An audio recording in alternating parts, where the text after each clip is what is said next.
Shalom. Alors cette vidéo est un peu particulière, donc j'ai reçu une vidéo concernant quelqu'un qui prétendrait réfuter, débunker ma vidéo concernant Ésaïe 53:9. Alors on va reprendre ses idées, on va voir ce qu'il dit et on va expliquer tout ça en fait. Donc je vais pas mettre toute sa vidéo comme il l'a fait lui, ça sert à rien, c'est inutile, c'est fouillis, ça va dans tous les sens, c'est pas la peine. Si maintenant vous voulez la voir, vous la trouverez très facilement sur YouTube. Mais je vais mettre quelques parties de ses audios où il avance ses réfutations, les points essentiels en fait. Là où il y a un peu d'idées. Alors premier point, donc ça concerne les sources. Alors notre réfutateur accepte le fait que nos sources n'ont aucune autorité pour lui. Mais il veut prouver quelque chose avec nos sources. Alors il nous dit donc, au bout d'une tirade trop longue sans aucune utilité, qu'il est évident que s'il utilise nos sources pour nous réfuter, on devra s'y conformer. Alors il nous sort donc la source pour lui, la Bible du rabbinat français. Au risque de décevoir notre réfutateur, ceci n'est pas une source, c'est une traduction, certes faite par des juifs, mais ça s'appelle une traduction. Notre source, et la seule, c'est le Tanakh lui-même, en hébreu. Donc désolé, mais ce premier argument est caduque. La Bible du rabbinat français n'est pas une source. C'est une traduction faite en des temps très particuliers d'ailleurs. Un peu d'histoire, publiée en 1899 pour la Torah et les premiers prophètes, et en 1906 pour les derniers prophètes et ce qui est appelé les hagiographes. De nos jours, il y a de bien meilleures traductions plus réalistes et proches du texte dans son contexte et son propos, etc. Mais notre réfutateur n'aime certainement pas ces traductions-là. Ceci étant, ce ne sont toujours pas des sources pour nous. Je n'ai d'ailleurs jamais parlé de traduction. Sur ce point, notre réfutateur voudrait prouver que nos soi-disant sources traduisent comme la frauduleuse traduction de Second. Donc apparemment, il valide cette traduction, hein. On va voir plus loin. Deuxième point, notre réfutateur veut argumenter comme il se doit avec nos sources. Voyons ça. Alors, ce qui est paradoxal, c'est qu'en voulant corriger Louis II, notre ami fait lui-même une erreur, puisque ici il dit, il veut traduire par « en sa mort », avec le riche « en sa mort ». Or, le texte massorétique parle ici de la mort au pluriel. Donc, littéralement, une bonne traduction, la véritable traduction, serait plutôt « et avec le riche en ses morts ». Et c'est d'ailleurs tellement vrai que Rashi, qu'on verra par la suite, et David Kimchi ont utilisé ce pluriel comme preuve, comme quoi le serviteur souffrant d'Ésaïe 53 serait le peuple d'Israël, puisque ici il serait question de plusieurs morts, donc de plusieurs individus. Donc là, notre ami a lui-même fait une bourde dans sa traduction, donc on pourrait dire qu'il a fait une traduction frauduleuse. Donc ici, il se lance dans un argumentaire concernant le mot « bémotave » que je traduis par « dans sa mort », alors que ce mot est au pluriel, effectivement. Et il dit donc « la véritable traduction serait plutôt « et avec le riche en ses morts ».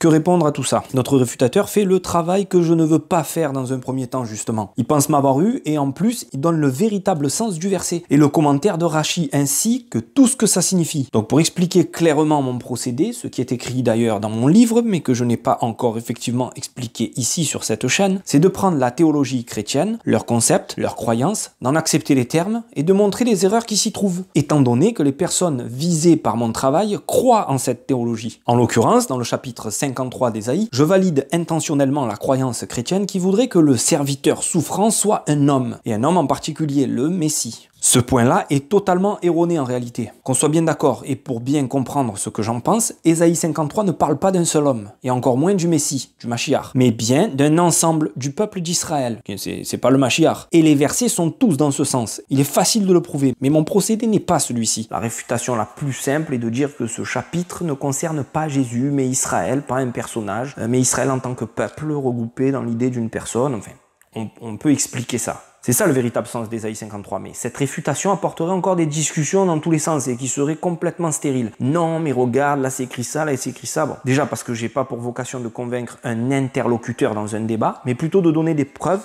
que les croyances erronées du christianisme n'ont pas de cohérence pour les gens qui regardent. Tout ça, des gens, en particulier des juifs, qui croient en la théologie chrétienne. Mais mon procédé n'est pas celui-ci. Sinon, j'aurais effectivement utilisé moi-même Rashi directement. Et j'aurais été dans ce sens, ce que je n'ai pas fait, donc sa réfutation est futile. J'ai pas eu besoin de lui pour lire Rashi. Je sais que bémotave est un pluriel, mais dans une volonté de rester dans la ligne d'un seul homme, j'ai gardé ce mot au singulier. Comme toute les Bibles ou nos traductions, qui ne sont que des traductions, font. De toute façon, ma traduction s'avère tout de même correcte, puisque ce que dit Rachi n'est pas une traduction, mais bien un commentaire. On doit rappeler à notre réfutateur que Rachi commente, et souvent modifie le texte lui-même pour lui donner une explication plus claire, ce qui est le cas ici, et qui va être le cas aussi d'ailleurs dans un autre exemple que va donner notre réfutateur plus loin, et qu'on va détruire. Du coup, notre réfutateur valide le pluriel du mot bémotav, et valide aussi sa traduction, qui est le mot mort, ce qui n'est pas le cas chez Second et autres traductions erronées où il est écrit tombe. Bémotav ne veut pas dire tombe. On va y venir. Donc, il confirme ma vidéo. Déjà, bémotav ne s'agit pas d'une tombe, mais de la mort. On va continuer. Donc là, je lui donne un bon point pour le pluriel de bémotav. Mais il aurait mieux fait de ne pas le révéler parce que ça va directement se retourner contre lui. Alors ici, notre réfutateur fait une aparté érudition. Attention, c'est du lourd. Écoutons.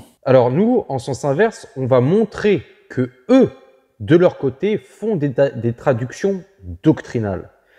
Par exemple, en 11 et 11.9, qu'ils utilisent pour démontrer, selon eux, que Dieu ne peut pas être un homme, visant à réfuter l'incarnation de Dieu.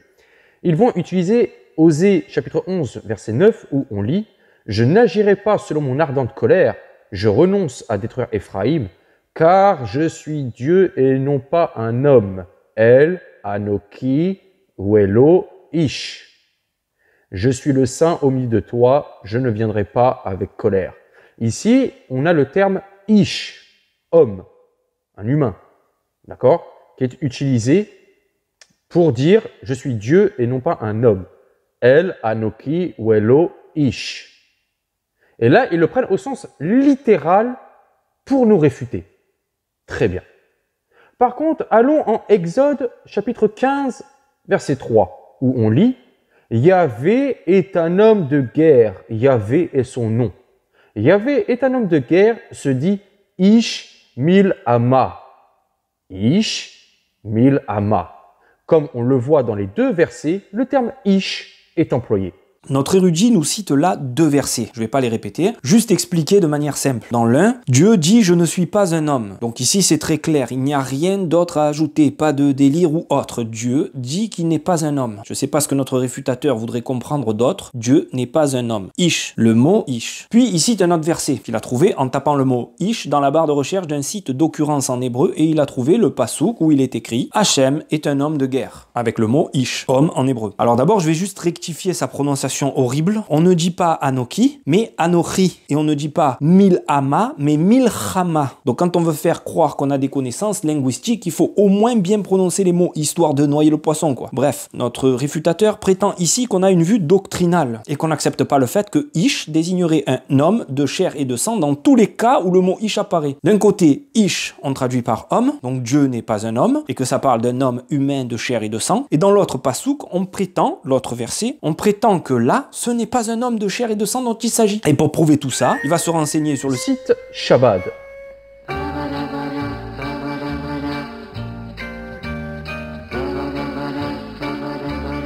Non, on ne dit pas Shabbat, mais Chabad, un petit effort quand même. C'est un peu comme Juan, on ne dit pas Juan. Alors pour pouvoir comprendre déjà, il faut comprendre l'hébreu. Ça risque d'être difficile pour notre réfutateur, mais prenons juste la logique, ce qui risque d'être tout aussi difficile, mais on va essayer. Dans le premier passouk, Hachem parle, et il dit « Je ne suis pas un homme ». Et dans le deuxième passouk, que nous présente notre réfutateur, il est dit « Hachem est un homme de guerre ». Mais qui parle? Voyons ça dans le texte. Exode 15:1. Alors Moïse et les enfants d'Israël chantèrent ce cantique à l'Éternel et ils dirent. Ici, ce sont Moïse et les enfants d'Israël qui parlent, qui chantent en fait. Donc, on est là face à un chant, ok, avec tout ce que cela comporte d'images, d'expressions, de calembours. Et il se trouve donc que Moïse et tous les enfants d'Israël disent que Dieu est un homme de guerre. Qui parle? Dieu? Non. Ce sont des hommes. Homme de guerre est à considérer ici comme une expression. C'est une expression. Homme de guerre. C'est tellement évident que c'est ridicule de devoir l'expliquer ici. D'ailleurs, le passouk suivant montre bien la chose. Exode 15:4. Il a lancé dans la mer les chars de Pharaon et son armée. Ces combattants d'élite ont été engloutis dans la mer Rouge. Peut-être que notre réfutateur trouvera l'endroit où Dieu est venu en homme pour lancer dans la mer les chars de Pharaon. De toute évidence, Ish Milchama est à considérer comme une expression qui sort d'ailleurs de la bouche d'êtres humains issus d'un chant. D'ailleurs, Nos sages expliquent que la Torah parle le langage de l'homme. Ainsi, Hachem et les hommes appartenant à deux catégories totalement différentes, les hommes ne peuvent se rapporter à Hachem que parce qu'ils connaissent dans leur monde, d'où de nombreuses descriptions humaines attribuées à Hachem à travers le Tanakh, mais qui ne sont pas à prendre de manière littérale. La main de Dieu, le bras de Dieu, ce sont des images. Donc cet argumentaire qui n'avait pas d'utilité à la base est nul, 0 pointé ici. Mais il continue en plus en utilisant Rashi. Décidément, il kiffe bien Rashi, mais il fait l'erreur de base en disant que Rashi traduit par est un maître de guerre. Et là, il traduit par le maître des guerres. Non, Rashi ne traduit pas, il explique. Rashi modifie le pasouk pour faire comprendre ce que le mot ou l'expression veut dire. C'est basique, c'est niveau CP à peu près. En fait, c'est pas un changement dans la traduction comme le prétend notre érudit, notre réfutateur, mais c'est justement pour éviter aux gens faibles en compréhension et faibles d'esprit de dire des sottises et pire de les croire. Comme pour la traduction de la Septante. Le Talmud dit explicitement que quelques versets furent volontairement modifiés dans la traduction, car s'ils avaient été littéralement traduits en grec, cela aurait égaré davantage les polythéistes, bien qu'en hébreu, le sens était évident. Et quand on parle de Septante, on parle de la Torah. Comme je dis dans l'autre vidéo, on parle pas du Tanakh entier. Donc Rashi est venu pour expliquer que cette expression n'est qu'une expression ayant pour signification que Dieu est un maître de guerre. C'est lui qui contrôle la guerre et que c'est pas un homme réel de chair et de sang. La différence avec la traduction doctrinale de Second et toutes les traductions chrétiennes, le mot Ish est toujours dans notre source unique inchangée. Personne n'est allé changer le mot Ish pour y mettre le mot Baal, le mot que Rashi rapporte pour expliquer cette expression. Rashi n'a rien traduit. Il n'existe aucune traduction de Rashi, encore une fois. Les traductions ne sont pas nos sources. Ce ne sont pas des sources. Le texte hébreu est notre seule source. Et Rashi commente en changeant le mot. Est-ce que le mot est changé dans le Sefer lui-même? Dans le rouleau de la Torah? Dans les synagogues? Non, négatif. Donc il n'y a aucune modification doctrinale chez nous. On n'a pas 48 500 versions de Tanakh, comme c'est le cas des tonnes de versions de Bible. Maintenant, on doit se préparer à un gros argumentaire apparemment. Alors notre ami ne se rend même pas compte de ce qu'il lit. Le texte du prophète Ésaïe dit que le serviteur sera avec le riche dans sa mort, ou ses morts. Cela n'a aucune importance, comme on le verra. Alors ça commence mal, il vient à peine de se contredire lui-même. Est-ce que c'est au pluriel ou au singulier, il sait plus. Ça va être ça tout le long de la vidéo. Ça part dans tous les sens. C'est difficile à s'y retrouver d'ailleurs. Il se perd lui-même beaucoup. Donc premier point important, il nous dit maintenant que ça ou c'est mort, cela n'a aucune importance. Ça me va très bien de base. C'est précisément pour ça que j'ai dit ça, puisque l'important est surtout le mot mort, qui n'était pas rapporté par les traductions chrétiennes. Notre réfutateur s'attaque ici à un gros morceau, le préfixe B, pas bi, de B motave. Il nous explique ici que j'ai pas fait attention à ce préfixe et que j'aurais dû, et il va nous expliquer pourquoi. Tout d'abord, il nous sort un verset du Tanakh, 1 Roi 13:31. Quand je serai dans ma mort, enterrez-moi dans la tombe où est enterré l'homme de Dieu. Donc ici, cette fois-ci, il valide et donne la traduction de base. Donc Bémotav, dans ses morts, ou dans sa mort. Là, c'est Bémoti, dans ma mort. Restez concentrés, c'est difficile, mais attendez. Notons par ailleurs que 1 Roi 13:31 parle d'un état pas encore arrivé. Mais dans les deux cas, cela ramène exactement à la même réalité, dans la mort. J'ai pas compris, Mechila. On va continuer alors, parce qu'il propose qu'on regarde deux passages du Talmud, de Jérusalem. Alors, comme je vous le disais auparavant, ne croyez pas qu'il soit érudit et qu'il ait étudié le Talmud, etc. Non, il va juste sur un site où il copie-colle le mot dans la barre de recherche et ça lui donne toutes les occurrences du mot. Ensuite, il fait des vidéos de réfutation, de débunkage, et il fait croire qu'il comprend ce qu'il est en train de dire. Mais c'est juste de la poudre de perlimpinpin. Écoutons. Alors je propose qu'on regarde les sources talmudiques afin qu'on puisse apprécier la valeur de cet assemblage avec le préfixe bi. Regardons le Talmud de Jérusalem dans 2 traités. Vous verrez dans quel sens est pris la préposition bi, dans. Au traité Nedarim, chapitre 9, nous lisons une halakha parlant de l'héritage des enfants lorsqu'un parent avait juré que justement ses enfants ne jouiraient pas de ses biens de son vivant et ou de sa mort. Comme on le voit avec le texte, lorsque le parent jure, il emploie « bimoti », « je serai dans la mort », exactement comme en 1 Roi 13:31. Et comment cela fut-il traduit? « Après ma mort ». La préposition « bi » indique l'état dans lequel sera le sujet, être dans la mort. Alors on va s'arrêter là pour expliquer maintenant que ce que nous dit notre érudit, notre réfutateur, est complètement faussé par ses pirouettes, qui n'est pas que les gens faibles, ou Soral qui fait les mêmes. On va parler d'abord du passage 1 Roi 13-31. C'est top parce que notre réfutateur a pris un verset qui donne raison et confirme donc ma traduction. Nous pouvons voir dans ce passage le mot Bémoti, qui exprime la mort, et le mot Kever, qui est bien traduit par la tombe. Mon propos de base était celui-ci: les Bibles chrétiennes traduisent Bémotav par tombeau, en vérité pour faire correspondre à l'histoire de Jésus, et traduisent le mot kivro par sépulcre. Et notre érudit montre bien que la Bible second, entre autres, est une escroquerie, puisque cette fois le mot bémoti est traduit non pas par tombeau ou autre, mais bien par le concept de mourir. C'est énorme. Merci pour cette confirmation. Alors le préfixe b veut dire dans, ou bien autre chose. Il signifie quelque chose selon le verbe et le contexte, etc. Pourquoi notre érudit a donné qu'un seul verset dans le Tanar et il est parti ensuite dans le Talmud? Outre le fait de vouloir faire l'érudit, il n'a pu trouver que ça à se mettre sous la dent. Pourquoi aller chercher si loin et se prendre la tête à expliquer des trucs dans tous les sens alors qu'il suffisait de prendre le premier mot de la Torah, Bereshit par exemple? Nous voilà devant le préfixe b.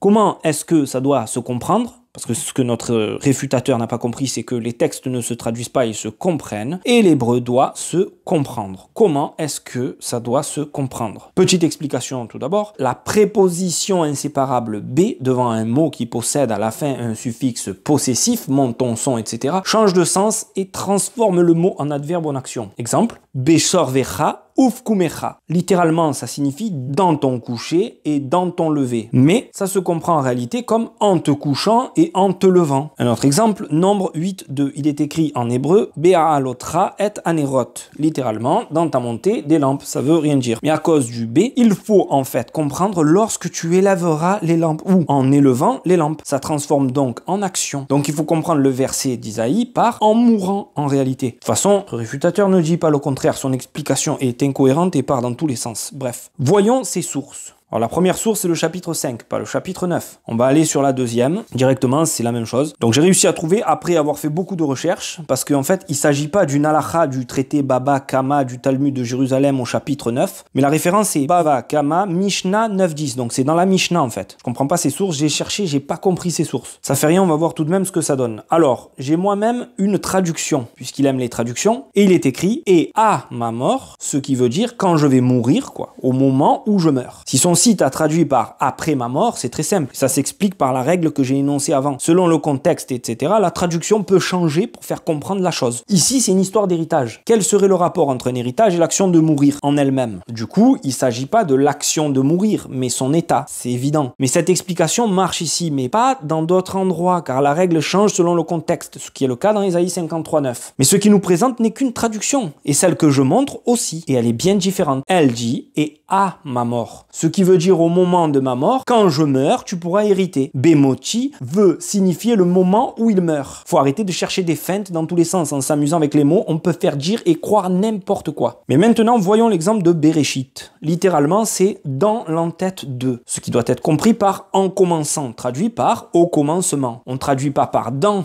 littéralement, ou du moins on ne doit pas comprendre comme ça. C'est pas à l'intérieur, ça veut dire au moment, pendant. Alors c'est facile d'aller taper un mot et chercher les occurrences, mais il faut comprendre au moins les règles et donc voir d'autres mots et explications. Donc le Christ a bel et bien réalisé la prophétie de Ésaïe 53.9, puisqu'il est avec le riche une fois mort.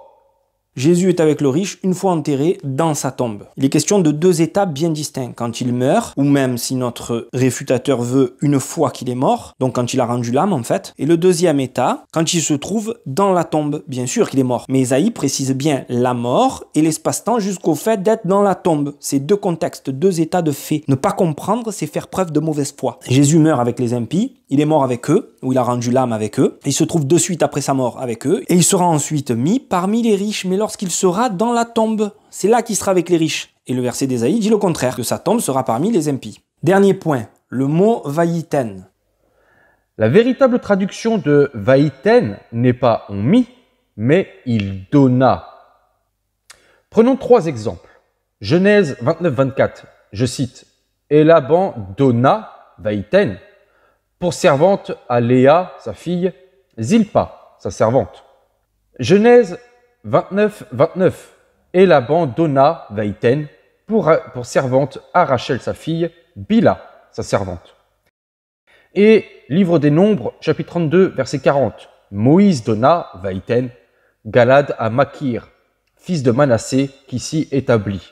Encore une fois, notre réfutateur prouve sa méconnaissance de l'hébreu, enfin, qui en aurait douté. Il refait la même chose, tape le mot vayiten et voit les occurrences et il essaie de se faire passer pour un connaisseur. Alors je lui dirai un secret, mais le mot vayiten a pour racine le mot Nathan. Ce mot signifie donner, mais aussi maître. Et tout autre mot de quasi même signification en fait. Ouais, je sais, c'est ballot. Mais faut apprendre l'hébreu. En plus, il y a une mauvaise recherche parce que le mot vayiten est traduit par maître dans plusieurs endroits justement. Il aurait pu les trouver très facilement dans son moteur de recherche et éviter de faire une bourde. Alors je vais en donner là 2 ou 3. Exode 34-33. Vayiten alpanav. Il mit un voile sur son visage. Lorsque Moïse eut achevé de leur parler, il mit un voile sur son visage. Donc il a donné un voile sur son visage. Mais on ne dit pas donner. C'est il a mis. Deuxième, Lévitique 8-23. Vayiten al-Tenur. Vayiten, Moïse égorgea le bélier, prit de son sang et en mit sur le lobe de l'oreille. Il en donna sur le lobe de l'oreille, mais c'est il mit. Vayiten. Et un petit dernier, pareil, donc Lévitique 14-14.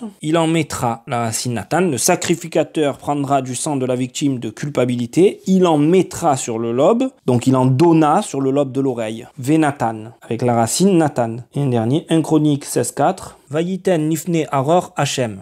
Donc il mit les Lévites devant l'arche de l'Éternel. Il donna les Lévites, mais il les a mis, il les a établis. Bref, on peut en sortir des tonnes comme ça sans aucun problème. Cela signifie que le verset doit être lu comme suit. Il donna son sépulcre aux méchants et aux riches en sa mort. Finalement, notre érudit valide une traduction qui est la suivante. Il donna son sépulcre aux méchants et aux riches en sa mort. Bon, il y a un gros problème puisque, d'après son argumentaire à la base, c'était ses morts et pas sa mort qui était écrit. Maintenant, ça l'intéresse plus de dire c'est. Intéressant, c'est pour ça que je vous ai dit de suivre et de pas lâcher. Notre réfutateur maîtrise l'art de dire tout et son contraire. Il nous fait ensuite un prêche de 5 minutes avant de dire les pires choses à la fin que l'image de fond illustre à merveille. Écoutons ça. Et là, cette traduction change toute la donne, puisque là, le texte dit « Il donna son sépulcre aux méchants ». Et là, c'est plus les versets que notre ami a revendiqués, mais bien d'autres. Exemple.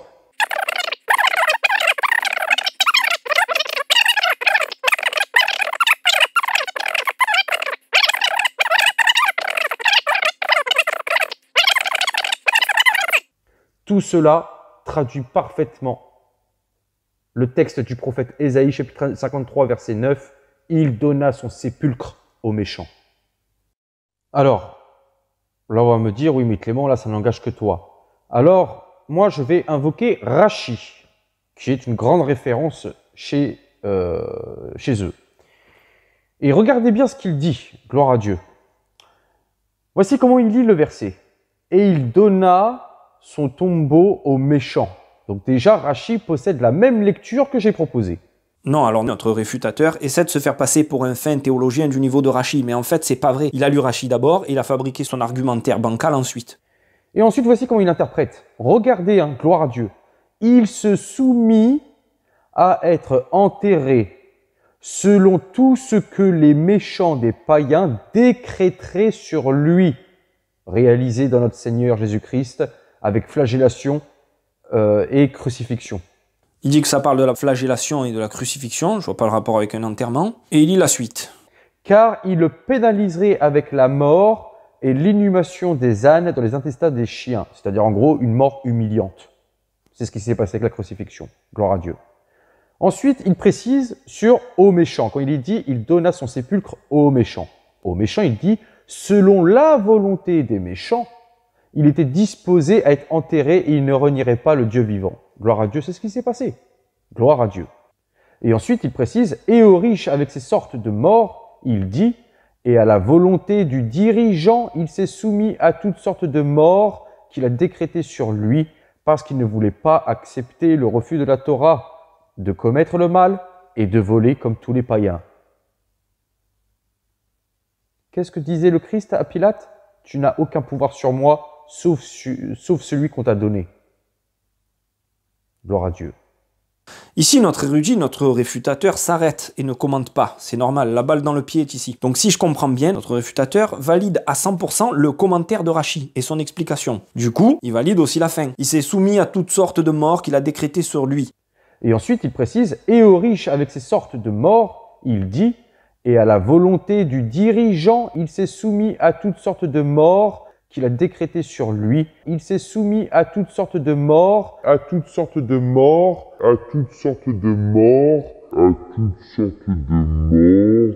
À moins de me tromper, Jésus n'est mort que d'une seule mort, hypothétiquement crucifié. Et c'est intéressant parce que du coup, le B explique le moment où il meurt, c'est-à-dire la mort en elle-même, l'action de mourir, comment il meurt. Donc comment il meurt, ça veut dire qu'est-ce qui se passe à ce moment où il rend l'âme. On est d'accord. Donc Jésus n'est mort que d'une seule mort, pas de plusieurs, et ce qui n'est justement pas le cas du peuple d'Israël dans son ensemble et tout au long de l'histoire, qui lui a bien vécu toutes sortes de morts. Sans en faire un commentaire ici, mais c'est l'évidence même, hein, la soumission à toutes sortes de morts, pensons à l'Inquisition, notre réfutateur connaît, à la Shoah, il connaît aussi très bien, sans oublier Rome, la Grèce, autant de peuples et d'histoires qui nous ont bien valu toutes sortes de morts. Donc il cherche à valider les points concernant Jésus avec le commentaire de Rashi, ce que l'on peut faire aussi avec le peuple d'Israël, ce que fait d'ailleurs Rashi et David Kimchi, pas Kimchi. Et là où la chose est évidente, c'est sur la dernière phrase qui nous parle de toutes sortes de morts, ce qui ne peut pas être attribué à Jésus, lui qui est mort d'une seule sorte de mort. Donc notre réfutateur est pris dans un étau, d'un côté ma traduction, du moins la véritable phrase d'Ésaïe 53:9 qui nous dit qu'il a mis sa tombe parmi les impies et qu'il est avec le riche dans sa mort. Ou s'il préfère utiliser la vraie traduction, comme il le dit, alors dans ses morts. Et du coup c'est encore pire. Et de l'autre côté, le commentaire de Rashi que notre réfutateur utilise comme étant une traduction, mais dont la dernière phrase détruit son argumentaire et invalide aussi Jésus. Donc, dans les deux cas, Jésus n'a aucun rapport avec cette phrase, à moins d'utiliser la traduction frauduleuse de second ou de bidouiller en mélangeant un peu toutes les traductions et commentaires pour en arriver à faire un truc à peu près cohérent. En conclusion, j'aurais pu juste utiliser cette seule phrase pour détruire simplement tout l'argumentaire de notre réfutateur, mais il était important d'expliquer tout ça pour montrer son processus et sa façon de procéder qui au commun a beaucoup. Parce que à l'avenir, je perdrai plus mon temps à répondre à des réfutations aussi faibles déguisées en traités d'érudition. À vous de comprendre que ce genre de pseudo-débunkage, c'est de la poudre